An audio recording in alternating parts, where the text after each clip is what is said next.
जिस देश में मंच से महिला सशक्तिकरण के नारे गूंजते हैं, वहीं एक महिला सशक्तिकरण मंत्री के पति लड़कियों की कीमत पर बात करते नजर आते हैं। उत्तराखंड की मंत्री रेखा आर्य के पति गिरधारी लाल साहू का एक बयान आया जो कि बेहद शर्मनाक है और उस सोच की याद दिलाता है जिसने कभी कुलदीप सेंगर जैसे मामलों को जन्म दिया। सवाल अब सिर्फ बयान का नहीं बल्कि उस घटिया राजनीति की जवाबदेही का है। नमस्कार, मैं हूं आपके साथ एकाग्र गुप्ता और आप देख रहे हैं द हिंदी टॉप।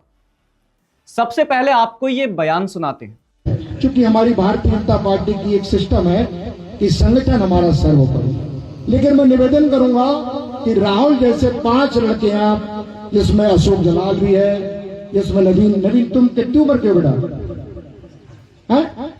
तो नौजवान ही हो, शादी भी नहीं हुई तुम्हारी। हाँ, तो जो नौजवान है, ऐसे 5 लोग इकट्ठे करके तो बेटा शादी बुढ़ापे में करोगे। हम लोग 3-4 बच्चे हो जाते हैं। लड़की हम तुम्हें के बाद बिहार से ले आएंगे, बिहार में 20-25 हजार रुपए मिल जाती है। हाँ, चलिए तुम मेरे साथ, हम तुम्हारी शादी कराएंगे। घोषणा कर रहे हैं इनकी। देखिए, उत्तराखंड की मंत्री रेखा आर्य के पति गिरधारी लाल साहू का बयान शर्मनाक तो है ही, लेकिन उससे भी ज्यादा डराने वाली उस मानसिकता की याद दिलाता है जिसने कभी कुलदीप सेंगर जैसे नाम पैदा किए थे। सवाल अब सिर्फ बयान का नहीं है, सवाल उस राजनीति का है जो सत्ता में रहते हुए भी जवाबदेही से भागती रही है। गिरधारी लाल साहू के बयान ने इन दिनों उत्तराखंड की सियासत में भूचाल ला दिया है।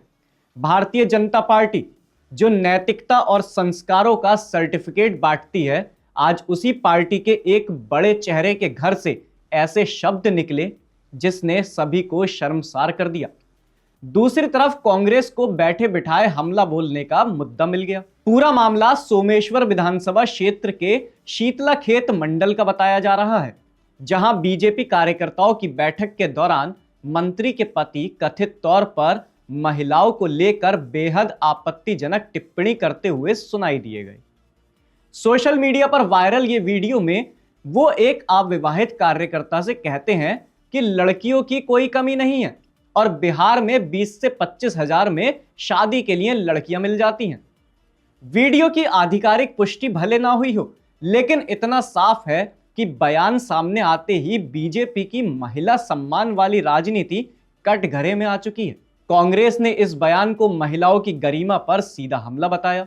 प्रदेश अध्यक्ष ज्योति रौतेला ने इसे बेहद शर्मनाक करार देते हुए महिला सशक्तिकरण मंत्री रेखा आर्य की नैतिक जिम्मेदारी पर सवाल उठाए। उन्होंने मंत्री और उनके पति से सार्वजनिक रूप से माफी मांगने की मांग की है। कांग्रेस का कहना है कि जिस सरकार में महिला सशक्तिकरण की जिम्मेदारी संभालने वाली मंत्री के परिवार से इस तरह के बयान सामने आए, वो बेहद दुर्भाग्यपूर्ण है। अब देखिए, यह भी कोई पहली बार नहीं है जब गिरधारी लाल साहू विवादों में आए हों। उनके नाम को पहले भी गंभीर मामलों में जोड़ा जाता रहा है। डबल मर्डर केस से लेकर एक नौकर द्वारा लगाए गए सनसनीखेज आरोप तक, जिसमें किडनी ट्रांसप्लांट से जुड़ी बात सामने आई थी। विवादों की सूची हमेशा लंबी रही है।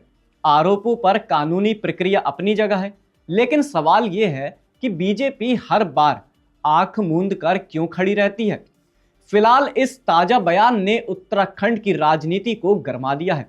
बीजेपी पर लगातार दबाव बढ़ रहा है, लेकिन पार्टी अब तक वही पुराना फॉर्मूला अपनाते हुए दिखाई दे रही है। फॉर्मूला, पहले चुप्पी, फिर लीपापोती और अंत में व्यक्तिगत बयान बताकर पल्ला झाड़ लेना। मजे की बात तो यह है कि जो पार्टी मंच से बेटी बचाओ बेटी पढ़ाओ के नारे लगाती है, वही पार्टी आज एक महिला सशक्तिकरण मंत्री के घर से निकले इस बयान पर पूरी तरह खामोश है। बीजेपी को तय करना होगा कि महिला सम्मान उसके लिए सिर्फ पोस्टर और भाषण तक सीमित है या फिर ऐसे बयानों पर असलियत में कार्रवाई भी होगी।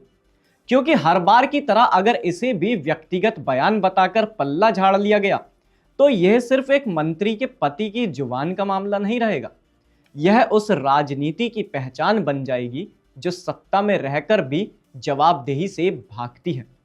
आपकी इस खबर पर क्या राय है, हमें कमेंट सेक्शन में जरूर बताएं। और आप हमारे चैनल द हिंदी टॉप को सब्सक्राइब करें। इसके साथ ही आप हमें social media platforms x, Facebook और इंस्टाग्राम पर भी फॉलो कर सकते हैं।